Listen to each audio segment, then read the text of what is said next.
Манай нэг ажилтны ингээд харагднаас байгалийн тавчшөөгдөн зүйл хамт олон энэ нууц сайхан өргөө тэгээд хандлын өнгөөр цуглуулад хэлж байгаа юм байна. За тэгээд 2 дугаар Азийн хамт олон санаачилж зочтой таваарн төвчтэй чондоц төвлөрөө газрын хамт олон бүгд гар үеэр оролцож энэ сайхан гэр оронтой болгож байгаа байна. Тэгээд юуны өмнө хамт олондоо бас ингээ биендээ ингээ сэтгэл гаргаж биенийхээ зовсон зүдэрсэн цагт туслаг дэмжлэг үзүүлж байна.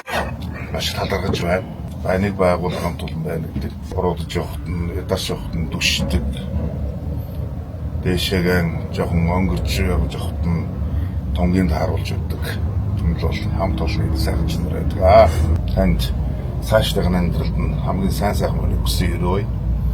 Энэ гэрт хүүхд шуухад шуугсан инээ төрөөр дүүрэн сайн сайхан байх болтугай гэж. Сайн хавчаа сайн сайхан хүнийг хүсэн өрөө. хамт олондоо энэ сайхан өргөө цагаан гэр бүл ингээд хамт олондоо маш их баярлалаа.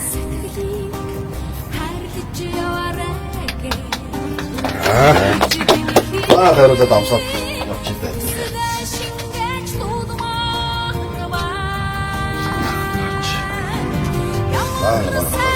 Хүмүүсийг бурхан надад илгээсэний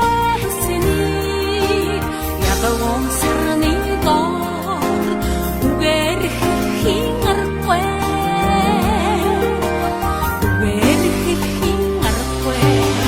ямар сайхан хүмүүсийг ад жаргалтай гэр гэсэн хандийн хүрээнд одоо бүрэн тавилгажуулж гадна бүрээсэн дээр бас нэмэлт дулаалгын бүрээс нэмж одоо ингээд энэ айл өвөлдөө бэлэн болсон. Тэгээ оюун бэлэгтээ одоо хойшлох найдлын хөдөлмөрт өндөр амжилт хүсье. Барьж хөдөлгөн цустай үзүүлсэн зорчигт 5 үйлдвэрчний хэвлэлийн хорооныхаа хамт олонд бас маш их баярлалаа. Яг энэ ажлыг эхлэхэд хамгийн их түлхэж үзүүлсэн үйлдвэрчний хэвлэл маань нийслэлийн үйлдвэрчний хэвлэлийн ороотой хамтарч энэ гэрийг барьж өгсөн. Гэрийг барьсан хүлээж авсныхаа дараа бид бүрэн тавилгажуулах дайан эхлүүлээд өнөөдөр ингээд оюун бэлэгтээ гардуулж өгж байна. Зорчигт 5 үйлдвэрчний хэвлэлийн хороон дарга бэлгүүн дарга танд маш их баярлалаа.